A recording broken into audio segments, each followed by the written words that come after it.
Muy buenas noches, mis queridos amigos de Guayaquil, Ecuador y el mundo entero. Los saluda el doctor Jorge Villacrece Guillén, el alguacil de la seguridad. Esta noche vamos a tener un invitado de lujo, a Mauri Chamorro, un consultor político muy importante a nivel latinoamericano, con el que estaremos compartiendo todo lo que se está suscitando a nivel internacional y nacional. Tenemos mucha agua que correr por el molino, hay muchas informaciones que se han generado y creo que todos vamos a estar ansiosos de poder escuchar los comentarios de Amaury. Y como ustedes saben, pues este programa está auspiciado por Custodia Portuaria Cupor, seguridad.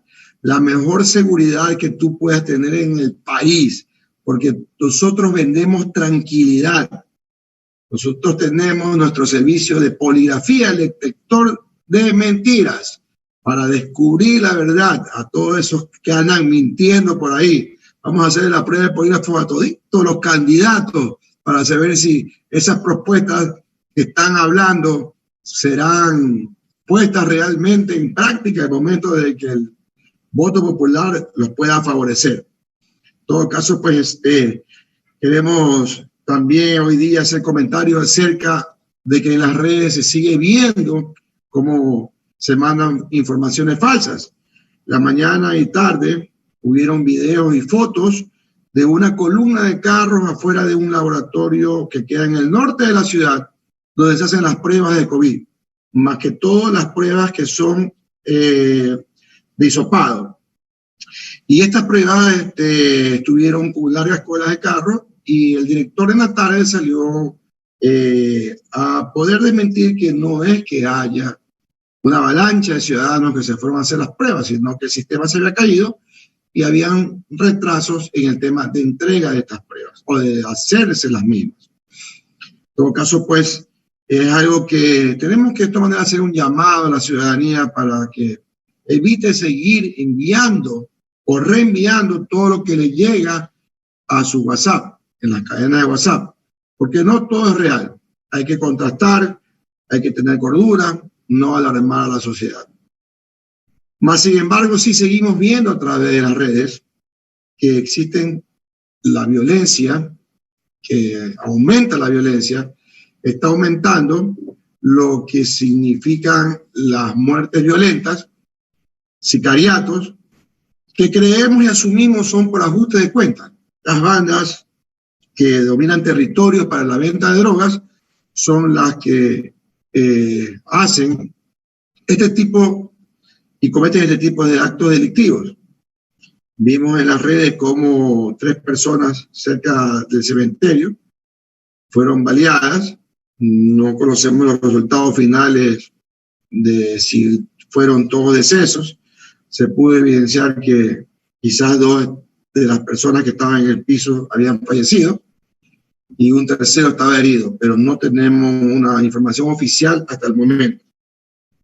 En todo caso, también esta semana que pasó, se ha hablado mucho sobre el tema de las elecciones en uno de los países más importantes del mundo, como Estados Unidos. Una elección muy reñida, en donde creemos que finalmente, y ya está acordado, que Biden ganó la presidencia Trump. Ponme en vivo, por favor. Y también las elecciones la posesión próxima del presidente Luis Arce de Bolivia, donde hemos visto que también ha sido invitado el candidato Andrés Arauz de Ecuador para que esté acompañándolo allá en el país hermano. En todo caso, pues estamos a la espera de nuestro invitado, que nos pueda ya confirmar la producción si estamos listos con él, si él ya está en la sala de espera. Nos confirma producción, por favor.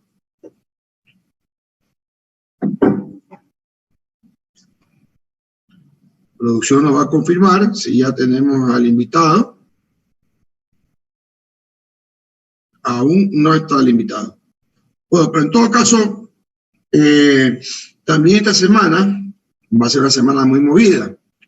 Hemos visto el tema del juicio político de la ministra Romo, que ya entró en su última etapa. Creemos que con los tiempos, con la nueva reforma del Código Orgánico de la Función Legislativa, creo que así se llama, tienen los plazos del presidente para ya, una vez que se ha conocido el informe, que tiene que pasarlo a todos los asambleístas, el informe de la Comisión de Fiscalización que dio paso ya a el juicio político de la ministra Romo, y que todo el mundo piensa por qué no se la está juzgando por los repartos de los hospitales y se la está juzgando por los hechos de octubre, hace un año, cuando se ha venido pidiendo ese juicio por varias ocasiones por varios asambleístas. Entonces, es una explicación que ahora ya el presidente no puede, como lo ha hecho el actual presidente, el señor Litardo, de mantener dilatado este pedido de juicio. En todo caso, pues los tiempos corren. Creo que a más tardar hoy o mañana debe estar comunicándose a todos los asambleístas el informe de la Comisión de Fiscalización y tendrán que dar paso ya a el juicio. Según se ha escuchado, pues hay en los comentarios que hemos podido observar en las diferentes entrevistas de diferentes legisladores, que se están haciendo pues muchos acercamientos. Esperemos que es normal en la política, ¿no? Los acercamientos no son malos, pero ¿qué tipo de acercamientos y qué se le va a dar a cambio para evitar la censura de la ministra? Hemos visto también en redes sociales cómo pues unos agentes metropolitanos agredieron a un vendedor informal por quitarle la carretilla. El señor se aferraba a su negocio, a su dinero, a lo que sustenta a su familia. En épocas de pandemia todos sabemos que hemos nosotros sufrido una crisis económica que afecta a todos, a todo nivel. Y estas personas que tratan de una u otra manera, claro que son informales, que deberían invitarlos a que ellos se puedan regularizar de alguna manera, ubicarles los espacios necesarios.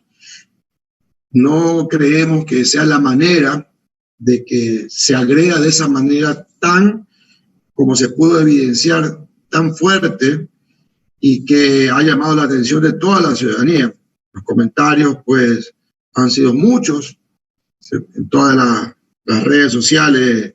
Creo que ya la alcaldesa también ha salido a pronunciarse sobre el respecto, que se va a sancionar y se van a tomar medidas con estos funcionarios que cometieron estos exabruptos.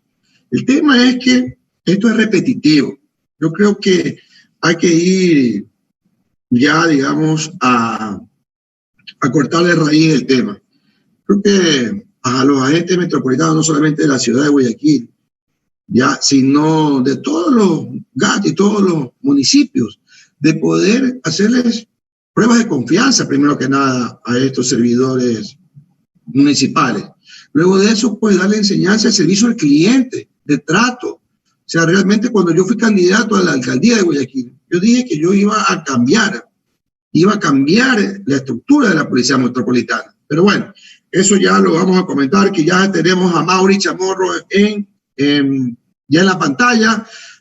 A Mauri en producción, por favor, si ya nos podemos compartir la pantalla. Hola, a Mauri, ¿cómo estás? Te veo. ¿Todo bien? Nomás tienes que mirar la cámara porque estaba mirada la cámara. Ahí estamos. A Mauri Chamorro, bienvenidos para Ideas para el Ecuador en el canal de Ideas TV Latam. Mando un abrazo cariñoso. Sé que eres una persona que está muy ocupada y que has podido darnos un espacio en tu agenda para poder dialogar de muchos temas que han trascendido la semana, están trascendiendo a nivel político, mundial y local. En todo caso, pues, para decir que Mauri Chamorro es un consultor internacional muy importante y destacado, y lo tenemos esta noche. Bienvenido a Mauri. No, gracias, un gran saludo, pido disculpas por el retraso, por entrar todo chueco, por ahí ya estamos. Un saludo a todas y a todos que nos ven. Para mí es un gran gusto estar aquí contigo. Gracias. Amaury, vimos esta semana cómo en un país tan importante como Estados Unidos hubo una pelea mano a mano por la presidencia de la República entre Trump y Biden. Finalmente ya se ha manifestado, ya inclusive Clinton ha accedido a poder manifestar que sí, verdaderamente Biden fue el que ha ganado la presidencia. Pero vimos asombrado la mayoría de personas que no están en el día a día de la política, el hecho de que hayan denuncias de fraude, de que han votado muertos, de que han votado perros, de que se apagó el sistema, y eso es como una caja de resonancia porque como que se repite, no, ya estuvieron las manos de izquierda metidas en el centro cómputo y también tuvieron la influencia psíquica de Latinoamérica para que también Estados Unidos esté contaminado y hagan esas prácticas. ¿Qué comentario te merece a ti todo esto que sucedió? Bien, en realidad el sistema electoral estadounidense es muy complicado de entender, ¿no? Para explicándole a las personas que no conocen, pero por ejemplo, en el sistema electoral americano no es el voto directo, como es en el Ecuador, como es en Brasil o como es en Chile, el que elige al presidente. ¿Qué quiere decir? Que en los Estados Unidos el voto se divide por estados, ¿no? El estado, que sea Pensilvania, Nueva York, California, Florida. Entonces, cada estado, el candidato que gane en ese estado, se lleva un número de que ellos llaman en los Estados Unidos de delegados. ¿Qué quiere decir? Cada estado no tiene el mismo peso, sino que tiene peso por el número de delegados que son representados, que representan ese estado. Entonces, digamos, Florida tiene 20 delegados, Pensilvania tiene 5, me estoy inventando números, ¿no? Entonces, si gano en Florida, llevo 20 delegados, si gano en Pensilvania, llevo 5 delegados. No es que llevo el total de votos que representa cada uno de esos estados. Entonces, por eso ocurrió el fenómeno, ese es un voto indirecto, por eso ocurre el fenómeno como fue la elección anterior de Trump, que le gana a Hillary Clinton, que Hillary tenía más voto directo, o sea, 2 millones a más de personas en los Estados Unidos votó por Hillary Clinton, pero el total de delegados que Trump consiguió ganar superó el número de Hillary, entonces él gana la elección. Ese es un sistema que se inventó para darle, cuando ya Estados Unidos se transforma en una república, en un estado confederado, en realidad Estados Unidos es una federación. Eso hizo con que los padres, ¿no?, de la República estadounidense quisieran darle pesos iguales a los estados porque había estados con más gente y con menos gente. Pero es un sistema absolutamente arcaico, viejo, y el proceso operativo electoral de los Estados Unidos es inferior al del Ecuador. Es un sistema que cada estado funciona a su manera, es una locura y es muy fácil de manipular. ¿Qué quiere decir eso? Y eso es otra cosa. Ahora hay también, y ahí fue que Biden le voltea la cancha a Trump con el voto por correo. ¿Qué quiere decir? Yo estoy en mi casa, yo voto, meto el sobre el correo y lo mando al Consejo Electoral de los Estados Unidos. Entonces, imagínate lo fácil que puede ser manipular esa votación, al punto de que tenemos en las 2 últimas elecciones presidenciales de los Estados Unidos, tenemos hace poco tiempo 2 eventos de fraude comprobado en los Estados Unidos. Uno, la victoria de George Bush, hijo, cuando se reelige contra Al Gore, le roba justamente la elección a Al Gore en la Florida. Le roba porque en la papeleta ellos hacen un reconteo de votos. Entonces, en la papeleta uno tenía que hacer un huequito y el hueco que uno hacía se caía el papelito. Y en algunos casos no se caía por completo el papelito, pero te quedaba el hueco. Entonces decían, no, ese de ahí no puede contar ese voto. Y ahí le fueron disminuyendo la votación a Al Gore, aumentándole a Bush, y le ganan la elección de Bush a Al Gore. Y el otro proceso de fraude fue de las primarias de los Estados Unidos, de Hillary Clinton, cuando le gana a Bernie Sanders, que inclusive le cuesta la cabeza a la presidenta del Partido Demócrata, que asume que hubo un fraude en las primarias porque él le iba a ganar. Entonces es un sistema absolutamente no es una democracia directa, participativa como nosotros la conocemos y con un sistema muy fácilmente manipulable. Sí, pues, para que todo lo que no sabemos, así se cierta cómo es complejo ese sistema electoral. Imagínense un país de primer mundo no pueda tener los resultados tan rápidos, porque justamente cada estado maneja sus propios, digamos, leyes, ¿no? Claro. Y hay estados que cuentan diferente, inclusive. ¿Qué quiere decir? Si yo gano el estado de la Florida, yo me llevo todos esos delegados, pero hay 2 estados que no. Tú te llevas proporcional el número de votantes que tuviste y no o sea, es una cosa sin sentido. Imagínate Brasil, que son 210 millones de habitantes, 2 horas después de las elecciones, tú ya sabes el resultado. ¿Por qué? Porque el voto es electrónico. No hay cómo hacer fraude en ese voto electrónico. Eso funciona hace 30 años, el sistema electoral más eficiente del mundo. Y eso podría ser aplicado en los Estados Unidos si ellos quisieran. ¿Pero por qué no lo hacen? Porque quieren continuar manipulando resultados. Así de simple. Perfecto, así es. ¿Y qué te parece el tema de Luis Arce? Allá se hubo una... Espectacular, ¿no? O sea, Luis Arce, la victoria de él no fue una victoria, fue una aplanadora, ¿no? Fue una cosa impresionante. La votación tan fuerte, resultado de ¿qué?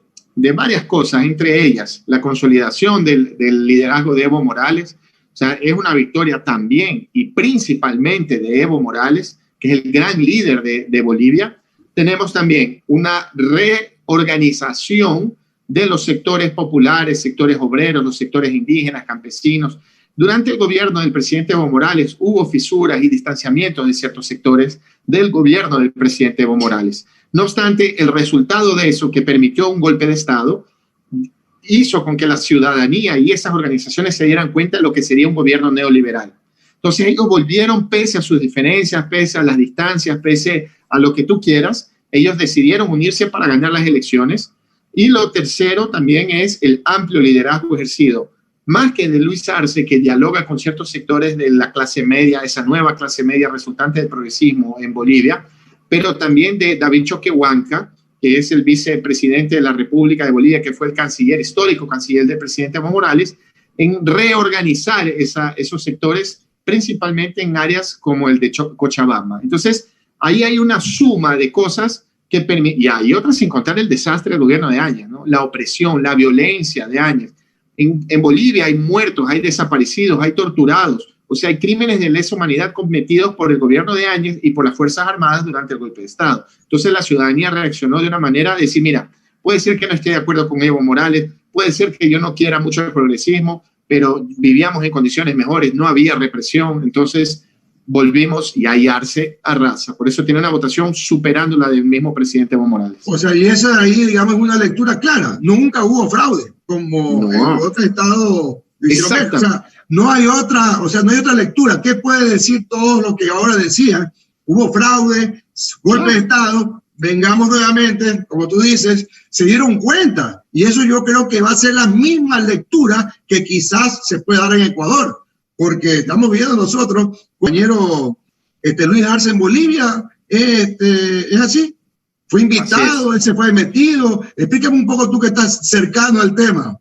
Mira, Andrés fue invitado obviamente a la asunción. En Bolivia dicen a la asunción del presidente, que es asumir, ¿no? El candidato electo asume la presidencia de la República, ha dicho que Huanca, y Andrés fue invitado, como obviamente Andrés ya se ha encontrado con Luis Arce anteriormente, han dado conferencias, han discutido sobre América Latina. Entonces Luis lo invita y ahí llega Andrés allá y encontrándose con Pablo Iglesias, también con Alberto Fernández, Pablo Iglesias, que es el actual vicepresidente de España, y también vicepresidente de gobierno de España, y Alberto, actual presidente de Argentina. Se ha reunido con diversos liderazgos en toda América Latina e internacionales para tener, obviamente, una discusión y encuentros para hablar sobre la coyuntura. Ahora, toda América Latina ya vence, el progresismo vence en Bolivia, ahora está mirando hacia Venezuela.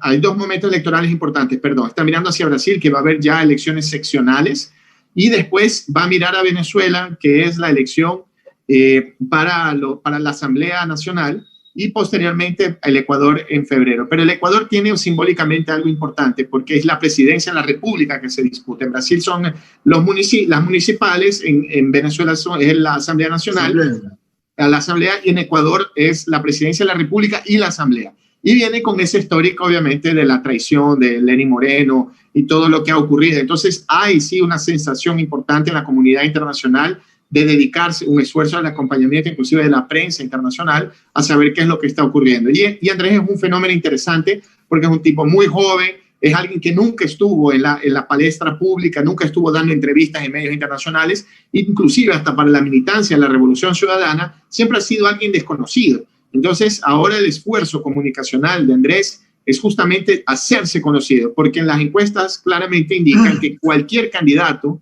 de Rafael Correa ganaría la elección. Lo que ahora hay que hacer es el esfuerzo de que Andrés sea reconocido por la gente como el candidato de Rafael Correa y que Andrés y Rafael Correa son lista 1. Porque acuérdate, fuimos 35, después fuimos a las 5, ahora somos 1. La gente aún se confunde y hay sectores que aún creen inclusive que la 35 es Rafael Correa, lo que no es verdad. O sea, ese es el trabajo que te corresponde a ti hacer. A todos. Todos aquellos que somos militantes de la Revolución Ciudadana, que somos correístas, tenemos la obligación de hacer puerta a puerta, casa a casa, el tú a tú, ¿no? El que yo llamo el tú a tú, mirar a los ojos y explicarle a la ciudadanía en las redes sociales y en las calles que nosotros somos lista 1, que Andrés Arauz es el candidato de Rafael Correa y que Rafael Correa es la lista 1. Ese es el gran esfuerzo en este momento. Bueno, y ahora lo que sorprendió a todos, la inscripción de la candidatura de Álvaro Noboa, de claro, que se lo deje o participar o no. ¿Cómo viene a mover el tablero político en estos momentos? ¿Qué opinas tú? Mira, es complicado. Álvaro Noboa dialoga principalmente con los sectores populares, ¿no? Como es todo una mezcla de populista, empresario. Claro, yo diría de comediante, medio entre la ridiculez y medio payaso, con todo respeto a los compañeros payasos. También un tipo politiquero y al mismo tiempo esos empresarios que distribuyen dinero y regalos para conseguir votos, pero sí tiene una ascendencia sobre ciertos sectores populares. ¿Qué ocurre? O sea, sí es auténtico, vamos por partes, es auténtico. Sí, pero haciendo referencia a otro candidato que se toma, digamos, una frase que ya es trillada, que no es propia de él, que la dice, pero no se la ve auténtica. O sea, se ve que es como que te dicen, haz esto o haz lo otro. ¡Qué chucha! Pero no se le cree, no se le siente. Alvarito dice eso y Alvarito sí es auténtico. O sea, él va y a los huracanes los enfrenta, pero es auténtico. O sea, realmente es él. Ese es él. O sea, es su personalidad. La locura que sería tener ese... Ya tuvimos a Abdalá Bucaram, que es una persona que seguramente dentro de su actuar criminal, con su forma loca de ser, el loco, ¿no? De una persona que ilegalmente fue depuesto, lo bajan desde la Asamblea, del Congreso en ese entonces, acusándolo de loco, lo que fue absolutamente ilegal, no obstante es un loco. Y ahora Alvarito representa lo mismo. Yo creo que Alvarito no está metido con las mafias ni las lidera, como es el caso de Abdalá Bucaram. No obstante, Alvarito utiliza lo que es ilegal, que es la compra del voto, ¿no? Los regalos que entrega, camillas, casas, todo. Él hace de todo para comprar, y eso es conocido. Y eso toca fondo en los sectores populares. ¿Qué ocurre en este momento? Y ahí yo quería volver atrás a tu pregunta. ¿Qué es lo que representa la elección y la candidatura de Alvarito? Fue la ficha que puso la derecha ecuatoriana, ya que no pudieron impedir la participación de Andrés. Entonces, como no lograron impedir la participación de Andrés, y saben que Andrés, no todos sabemos que está creciendo, que va a ganar en primera vuelta, lo que hacen es permitir un otro candidato que ayuda a bajar los votos en los sectores populares, impidiendo que se llegue al umbral o afectando o dificultando para que se llegue al umbral de 40% en la primera vuelta. Porque sí va a haber un sector popular en el Ecuador que va a dejar probablemente de votar por Andrés y que va a votar por Alvarito. ¿Por qué te digo eso? La dificultad económica del Ecuador, la crisis sanitaria en que vivimos y que está volviendo, ya sabemos que estamos inmersos en el rebrote, ¿no? Que es la segunda fase de la llegada del COVID, que va a volver ya la alcaldesa de Guayaquil de manera vergonzosa. Dijo, mira, se van a morir, no hay que hacer, igual no tenemos camillas de UCI, aquí se mueren ricos y pobres, lo dice como que si fuera bonito y en realidad es una vergüenza porque no puede ser que después de tanto tiempo no se hayan preparado para el rebrote. Es más, es criminal eso, yo creo que cabería hasta inclusive una denuncia penal internacional por crímenes de lesa humanidad, pero en el caso de Alvarito, ¿qué es lo que él va a hacer? Me imagino, estoy inventando, va a agarrar 100 médicos, los va a contratar, va a crear brigadas y va a mandar a los pueblos, va a mandar a los lugares populares, que va a ser la única presencia de alguien ayudando realmente al pueblo que en este momento se está muriendo de COVID. Imagínate si él compra, me invento, 1,000, 2,000, 10,000 tanques de oxígeno y distribuye a la ciudadanía para que los enfermos, o sea, no va a estar el Estado, no va a estar, es muy difícil competir con eso. Y van a haber sectores populares que muy legítimamente van a decir, es el único que me extendió la mano. Yo voy a votar por él. Si él hizo eso en este momento que tengo dificultades, ¿qué no hará la presidencia de la República? Hay un voto ecuatoriano que es un voto que inclusive está en el correísmo, que votaría por el presidente Correa, que votaría por Andrés Arauz, pero que sí va a ser cooptable en ese sentido. Entonces es importante tener mucho cuidado ahí. Es importante el trabajo, obviamente, ahí de las brigadas, de los progresistas, para intentar de alguna manera ayudar a esa ciudadanía a votar, continuar votando por Andrés. Es lo que decía el presidente Correa, acepta el regalo, no hay problema, porque van a venir a comprarte. Acepta el regalo, acepta todo lo que te den, pero tú sabes que tú lo que no puedes es regalarle a él de vuelta tu principal arma, que es el voto. El voto es lo que va a rescatar el país. El voto va a ser lo suficiente para no permitir, si gana Andrés Arauz, que de nuevo pase una crisis sanitaria como la del COVID o que nosotros continuemos en la desgracia económica que estamos en el Ecuador. Entonces es importante que la ciudadanía y ese trabajo de protección, de esa conciencia, de esa percepción de esa ciudadanía, tiene que ser hecho por el progresismo para que la gente no sea confundida con este tipo de subterfugios que son ilegales inclusive. Ya. Eso con respecto a la candidatura de Álvaro que afecta a ese voto de Andrés Arauz y al voto de Lasso. Yo no creo que lo dispute tanto. Lasso no tiene tanto voto popular como sería la base del voto de Alvarito. Te lo estoy hablando obviamente sin hacer encuestas en ese momento, sin tener un instrumental solamente tratando de un análisis lograr un análisis de lo que podría pasar, qué afectaría, porque estamos nosotros tratando de hacer un cálculo político, a ver, qué tanto me afecta a uno, qué tanto afecta al otro, porque a nivel empresarial de todas maneras tiene su peso, porque claro que también tiene su entorno, ya, y básicamente Costeño, aparte de eso que ha elegido como su candidato a vicepresidente, pues a otro guayaquileño, Gino Cornejo, ¿no? Que su peso mayor va a ser Guayaquil y la costa, Guayaquil y Guayas. Entonces, y lo que se supondría que Guillermo Lasso tendría es votación social cristiana con del bastión en Guayaquil de Nebot. Entonces, pregunto yo a Mauri, ¿también le afecta ese voto? Indudablemente. ¿Sabes por qué? Hay una diferencia en ser empresario, pero ser un empresario del sector financiero que ha actuado de manera siniestra en el Ecuador durante estos últimos años, porque se ha enriquecido absurdamente al mismo tiempo que el sector productivo ecuatoriano ha sido despedazado, inclusive por el actuar de los bancos. Y en ese espacio es donde entra Álvaro Noboa. Álvaro Noboa es uno de los magnates ecuatorianos, dueño de un imperio económico, pero muy orientado al sector empresarial productivo, no financiero. Entonces, ese sector productivo sí, claro, puede ser cooptable. Ahora, ese sector productivo sabe muy bien lo que es, o sea, Alvarito Noboa también no ha sido un genio en la gestión de su fortuna, ¿no? Todos saben, y principalmente el sector productivo ecuatoriano sabe que el tipo la fortuna de dónde arranca Álvaro Noboa y a dónde está ahora, se ha visto que hay un decrecimiento sensible de su capacidad productiva y de generar más riqueza. Entonces, ya el sector empresarial ecuatoriano sabe que, bueno, un tipo que sale a enfrentarse a los huracanes es medio comediante, medio payasón, medio chistoso, y que puede de alguna manera en otro sector, pero ya el sector productivo, serio, que tuvo capacidad o tuvo la oportunidad de tener una mejor formación, tener acceso a la educación, no ha sido toda la población ecuatoriana que ha tenido ese acceso, es más difícil de manipular en ese sentido, ¿no? Sabe que tener a un tipo con las características de Álvaro Noboa realmente van a romper, es una versión empresarial de Abdalá Bucaram en ese sentido. Entonces, hay que tomar mucho cuidado ahí, pero sí, yo creo que él puede cooptar ciertos sectores. Ahora, el voto, porque si hablamos del sector productivo, lo que hace es que las empresas, de alguna manera, los empresarios apoyan y de ahí te pueden ayudar a hacer campaña en sus empresas, en sectores, darte respaldo o inclusive hasta apoyo financiero. En algunos casos sabemos que cómo han actuado algunos sectores empresariales, principalmente los financieros, de maneras medio obtusas ahí en el financiamiento de campañas. No obstante, Álvaro Noboa puede afectar ese entorno. Ahora, yo creo que la principal afectación, en mi percepción, es al voto popular, y el voto popular que está orientado hacia Andrés. Lo mismo ocurre, por ejemplo, con Yacu Pérez.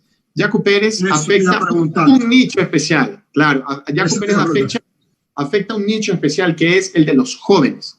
Son esos jóvenes de hasta 25 años que se transformaron en sujetos sociales dentro de la Revolución Ciudadana, dentro del periodo de la presidencia del presidente Rafael Correa, y que ahora, en este momento que están saliendo a votar, o sea, estos 4 últimos años, han sido bombardeados por las empresas de comunicación, por el fake news, indicando que la Revolución Ciudadana es corrupta, que Rafael Correa es corrupto, que destruyeron el medio ambiente, que son pro producción petrolera, que nunca protegieron la selva amazónica, que son a favor de la minería, que nunca protegieron el agua.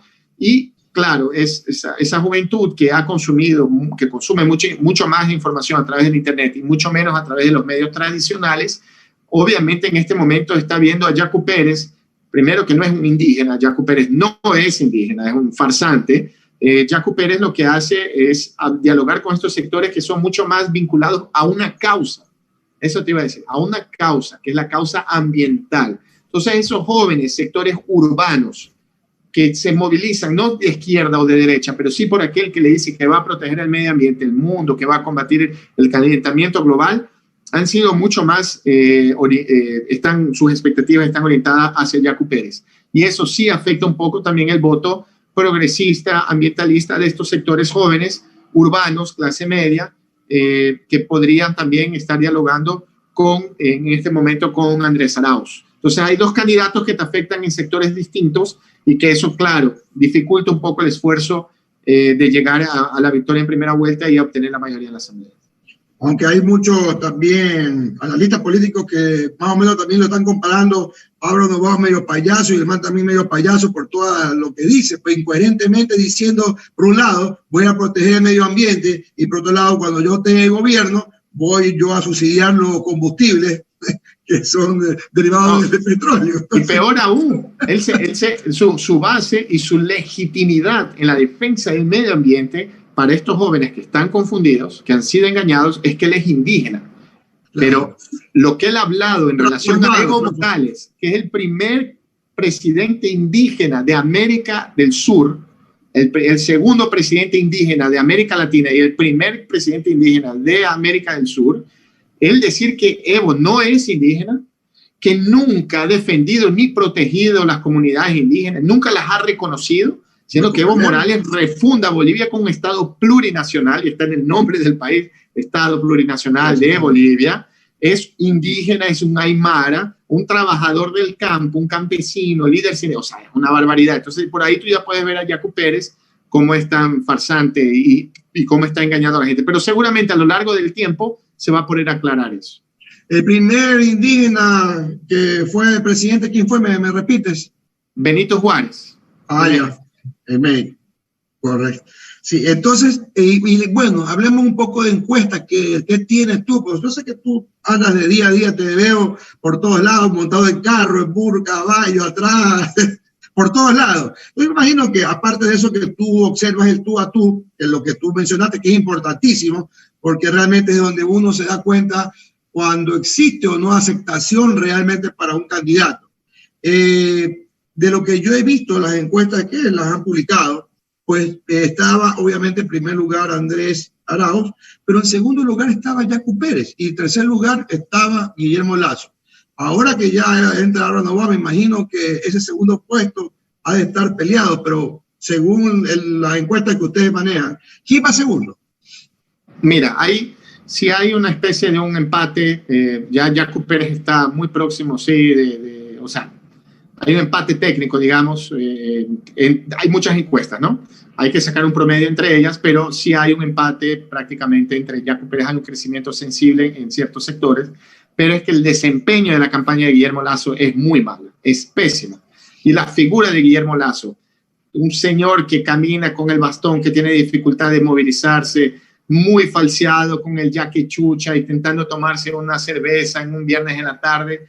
La ciudadanía ha cambiado mucho, los perfiles el perfil del público votante ya no se convence más a través de la publicidad, se transforma realmente a partir de la Revolución Ciudadana, transparentando un tipo de actuar. Andrés es absolutamente sincero, un joven de 35 años que no era candidato, que prácticamente no es un candidato en su forma de ser, de actuar, es un técnico formidable, es un hombre brillante, uno de los hombres más inteligentes que probablemente hay en el área de economía en el Ecuador, si no el más inteligente, a su mano derecha el presidente Rafael Correa, que tiene esa postura. Ahora ya Guillermo Lasso es el banquero que va por tercera vez, es un hombre ya mayor, con dificultades de locomoción y también que ha falseado su postura frente al público. Y obviamente en el desempeño de la campaña y al mismo tiempo en que el Ecuador vive dificultades económicas, la ciudadanía ecuatoriana sabe que parte de las dificultades, en gran parte, fueron generadas por los banqueros, y Guillermo Lasso, como su máxima expresión política dentro del Ecuador,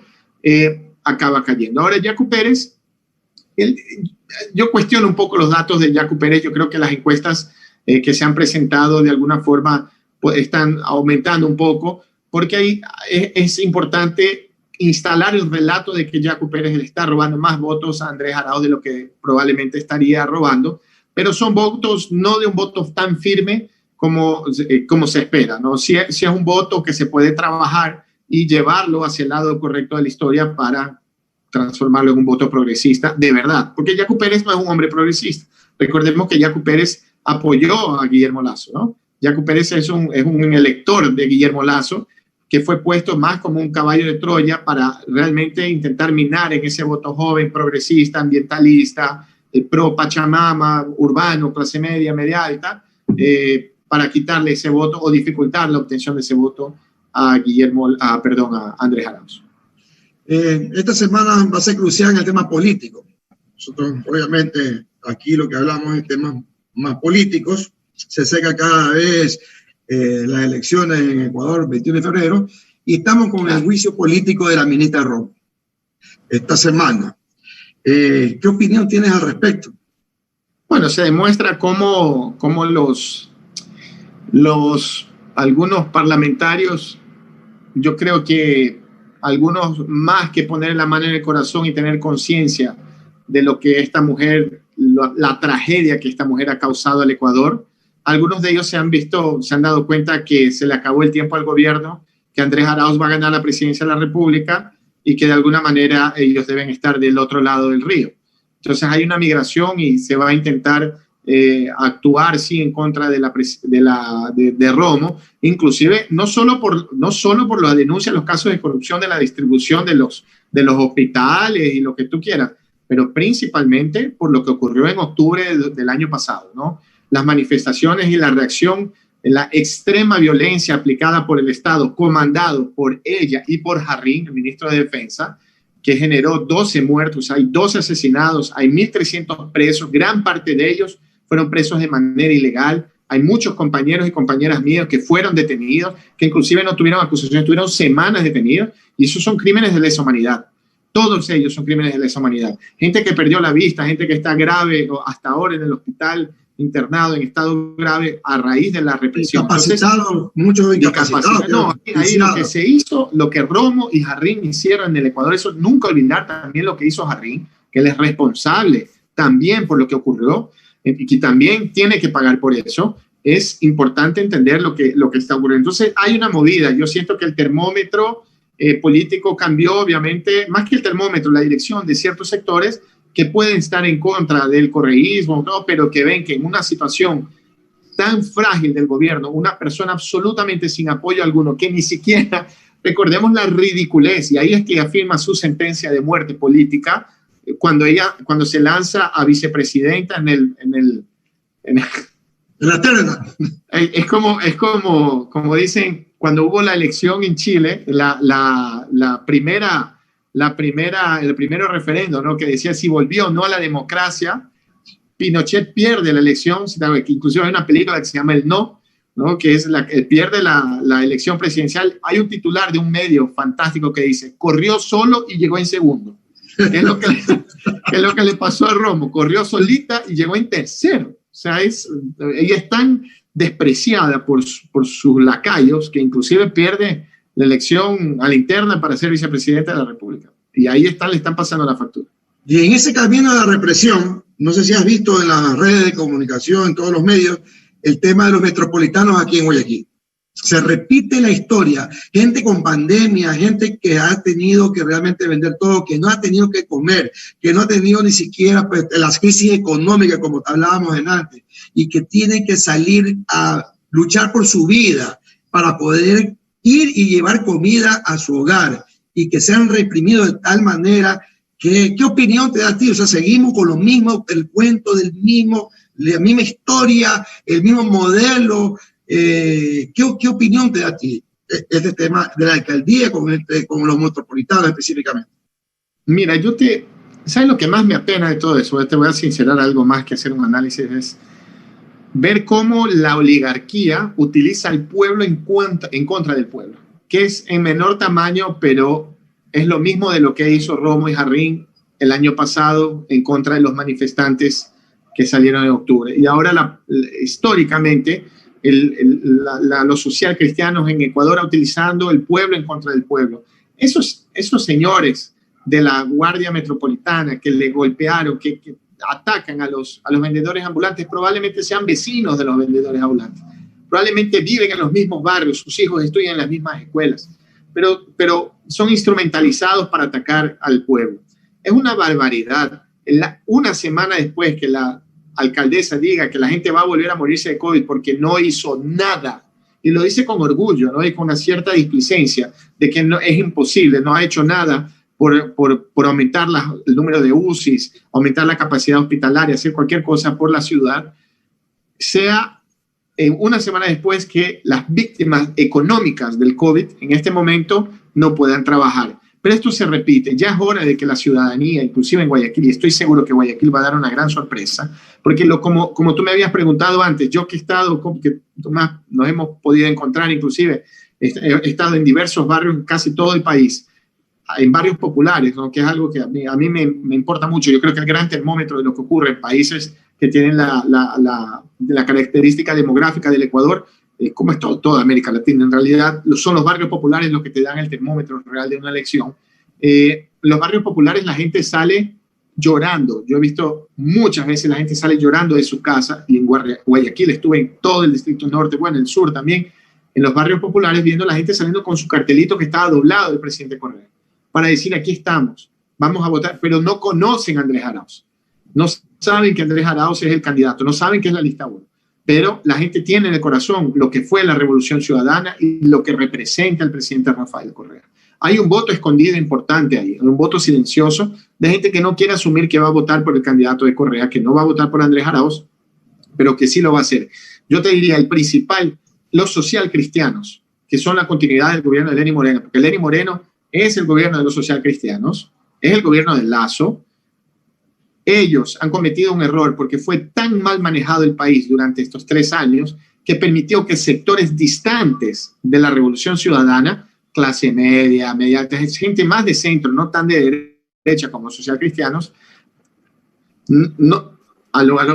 se cortó, aquí estamos, no tan de derecha como los socialcristianos, haya decidido, inclusive dice, mira, yo voy a votar, porque en la época, yo no soy a favor de Correa, yo no voto por él, yo no estoy de acuerdo, todo lo que tú quieras, pero si Correa hubiera estado en la presidencia de la República, lo del COVID no hubiera ocurrido y no estaríamos en la situación económica que estamos.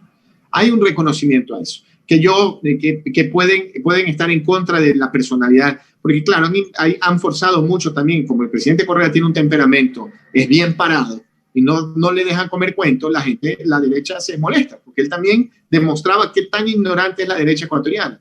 Entonces, aquellos que votan por la derecha también se veían ignorantes. Pues. Entonces, hay un distanciamiento, pero ya esa ignorancia se guardó en el cajón del olvido, porque saben que a final de cuentas, en el día a día, se podía vivir mejor. ¿Sabes lo que yo siempre digo? Todos los ecuatorianos fueron beneficiados por el gobierno de la Revolución Ciudadana. Es innegable. Los sectores productivos, los sectores los mismos bancos han ganado mucho dinero, nunca ganaron tanto dinero como durante la Revolución Ciudadana, pagando impuestos por primera vez en su vida. Lo que ellos no toleran no es el hecho de tener que pagar impuestos, es que venga el pueblo, venga el candidato de sus empleados, de su empleada doméstica, de sus lavacarros, que le diga, a ver, señor, usted me paga impuestos, si no lo meta a la cárcel, si no le quito su hacienda, si no le quito su casa. Eso es para ellos intolerable. O sea, ¿cómo es que vienen sus vasallos? ¿Cómo es que vienen los pobres, los que trabajaban en mi hacienda casi que por un plato de comida, a que vengan a decirme a mí que yo les tengo que llamar de señor y que me van a meter en juicio porque no les pago seguridad social? Pero en realidad, inclusive esa clase media ecuatoriana, media alta, que comenzó a viajar más a Miami, comenzó a comprarse la otra casa, compraba carro nuevo todos los años, cambiaba de celular todos los años, mandaba a sus hijos también a estudiar becados sin tener que pagar a cualquier universidad de las mejores del mundo. En este momento casi que no tiene para comer. Sabemos que porque de alguna forma los sectores populares tienen una autoorganización que se ayudan a como sea, pese a la desgracia que es pasar por el COVID, principalmente siendo pobre, pero la clase media ecuatoriana también ha sido muy golpeada, pero muy golpeada, porque han perdido su trabajo, han empeorado sus condiciones de trabajo, porque la clase media, de manera general en el mundo, cree que no acepta no acepta que es pobre, pero es un pobre con un poco más de dinero, y cree que es rico, pero no es que frecuenta los mismos clubes y de vez en cuando se va a Miami, pero no va en primera clase. Hay un síndrome, no sé si tú sepas un síndrome de los florindos. Claro, por supuesto. De la vecindad. Sí, es eso. Entonces, esa clase media ha sido bárbaramente golpeada. Entonces, esa gente que inclusive se hizo medio que distante del correísmo, está volviendo a ser correísta. No correísta en el sentido de ser correísta, defiendo al presidente Correa, pero votaré por el candidato de Correa. Correcto. Se llama bajar el volumen, que me olvidé de bajar el volumen a uno de los teléfonos. Yo fui candidato a la alcaldía de Guayaquil. Yo una cosa de las que propuse, primero que nada, es cambiar la concepción de los metropolitanos. Yo lo iba a hacer a agentes de turismo. Lo iba primero que nada a culturizar, para que ellos tengan buen trato, para que conozcan primero de leyes, para que sepan cuáles son lo que ellos pueden y lo que no pueden hacer en base a la Constitución, lo que tenemos nosotros como reglas normales de convivencia. Luego de eso, pues lo iba a poner a educar para que ellos supieran de los lugares turísticos de Guayaquil, que son muchísimos, que quizás todos los guayaquileños no los conozcamos. Realmente Guayaquil es una ciudad que se puede visitar, hay muchos parques, hay el cementerio, pues muchos lugares. Pero lo primero que todo es el trato al cliente. El cliente es el guayaquileño mismo y luego el turista. ¿Cómo tú vas a poder ver como un folclore que todos los días es el garrotazo que le estés dando al pueblo, al que no tiene cómo comer? Tenías que tú censarlo, incluirlo, darles alternativas, espacios, obviamente espacios reales donde se puedan visitarlos, donde hay afluencia de público para que ellos puedan exponer lo que ellos son emprendedores. Muchas de esas personas hacen sus propios jugos, hacen sus propias, digamos, manualidades.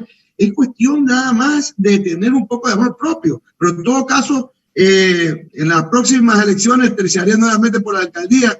Ojalá que no llegue último, porque aunque tú no creas, yo he sido el candidato más votado del país. Y eso para que lo tengas en tus anales. A mí mi mujer me votó 9 veces en la casa, hasta que ya me divorcié. Entonces eso ahí es un récord. A Mauri, pues realmente una cosa final, el tema de la delincuencia es grave.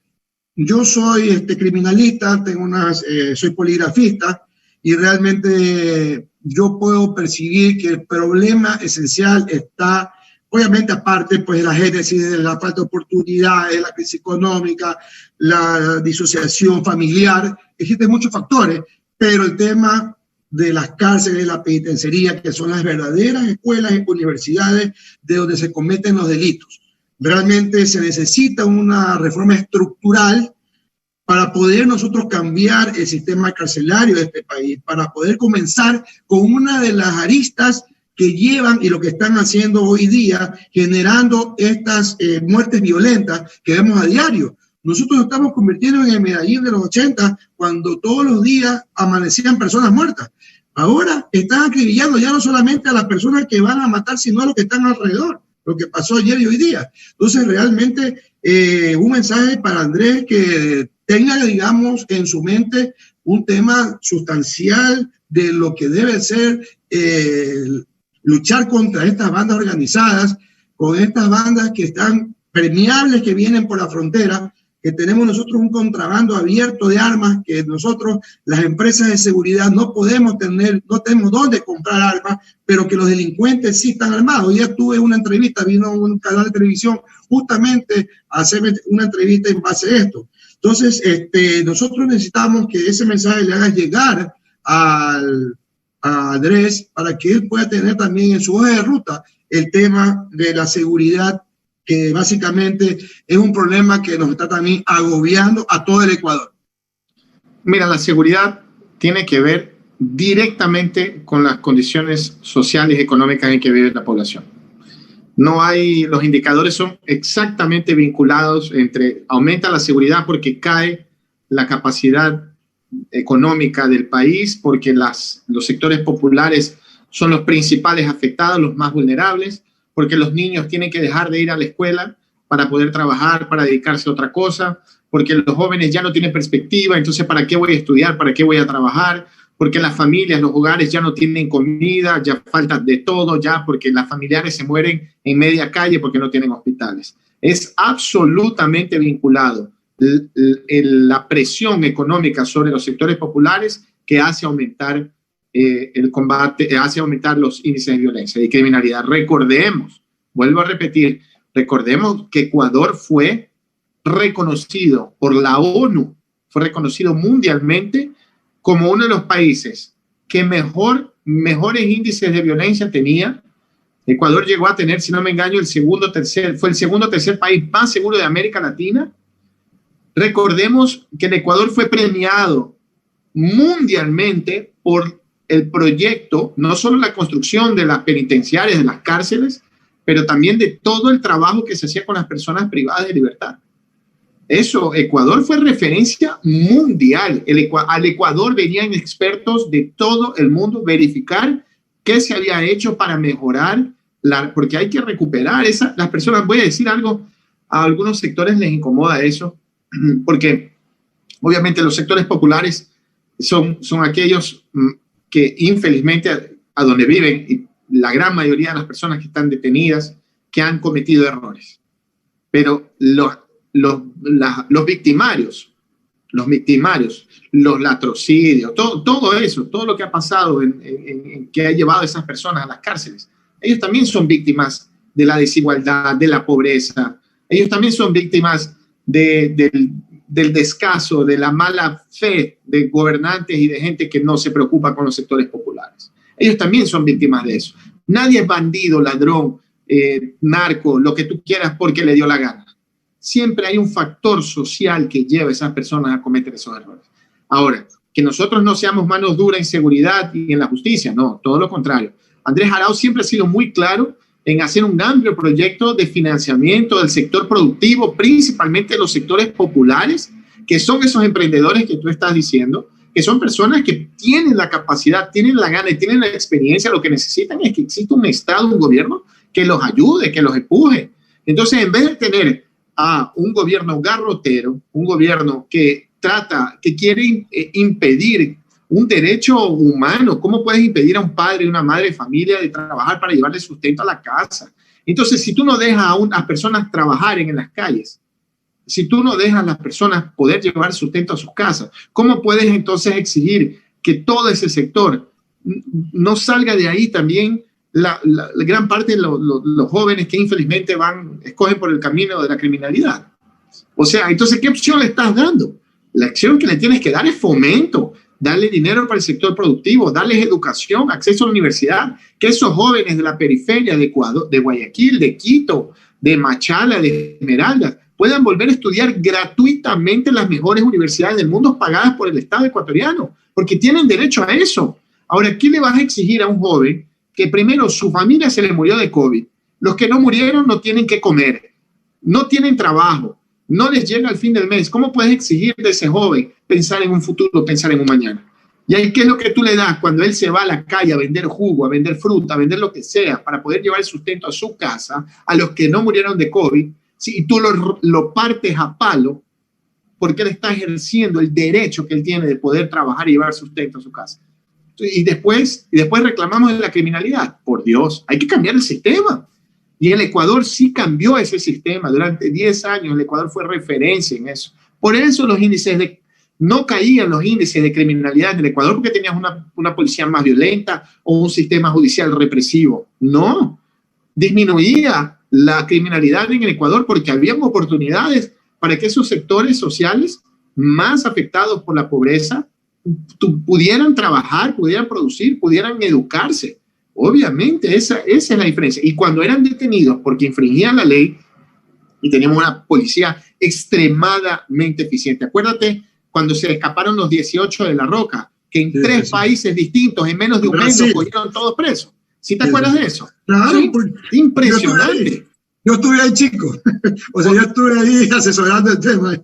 Entonces, a ver, tú sabrás mejor que yo. ¿Por qué ocurrió eso? Porque tenía una policía eficiente, porque tenía un Estado eficiente. Claro. Y esas personas que eran detenidas y llegaban que eran privadas de libertad, que eran condenadas por los crímenes, el crimen que sea, tenían un sistema de justicia también que les daba oportunidades para recuperarse y para salir adelante, asistencia a sus familias, un trato humano, porque tú no puedes exigir que una persona que va presa y la tratas peor que a un animal, que cuando él salga de la cárcel, se haya recuperado. Lo que tú dices son escuelas de crimen. Ahora, ¿cómo haces eso? Con Estado, con presencia. El Ecuador, ¿te acuerdas que las personas privadas de libertad estaban en manos del Ministerio de Justicia y de Derechos Humanos? Ya no están más. ¿Por qué? Porque ese es el maltrato, ese es el desprecio de la élite ecuatoriana hacia el pobre, porque el que está preso es pobre, porque si el que está preso fuera un millonario, no, pues tuviéramos las cárceles serían como las de Suecia. No, pues ahí estaría todo el mundo súper preocupado con los derechos humanos. No, pero como son los pobres, son los afrodescendientes, son los cholos, son los mestizos, los campesinos, los que están presos, no, pues que se pudran. No, pues no puede ser así. Entonces, hay que tener esa concepción. Y eso es interesante porque Andrés Arauz, como es la representación en este momento, lo que es la revolución ciudadana, tiene más que claro qué camino debe trillar. Es más, él ya ha dado muchas entrevistas al respecto. Bueno, ha sido nuestro querido amigo Amaury Chamorro. Te agradecemos por este diálogo que hemos tenido muy interesante. Quiero comprometerte para en un futuro poder seguir conversando para ver cómo avanza el tema de la campaña, etcétera. Yo me despido. Yo soy el doctor Jorge Villacreces, el alguacil de la seguridad, futuro alcalde de Guayaquil en algún momento también con los consejos de Amaury. Ha sido un placer, hermano, haber estado compartiendo contigo. Buenas noches, que tengas una linda noche y una linda semana. Un abrazo. Saludos a todas y a todos. Gracias. A todos nuestros amigos que nos escuchan y nos siguen todos los lunes, recuerden que el día viernes viene Coherencia y Resistencia. Y todas las semanas tenemos nuestros espacios en Ideas TV Latam. Esto ha sido por hoy. Lo despide. Usted ya sabe que este espacio fue auspiciado por Cupor Seguridad, la mejor seguridad del país. Les mando un abrazo a todos y los dejo que tengan muy buenas noches. Chao, chao, chao.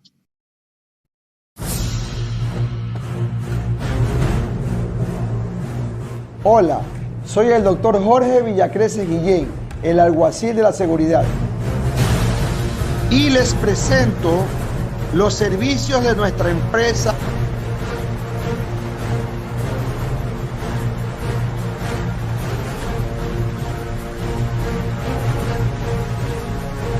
Llámanos al 1-800-SEGURIDAD.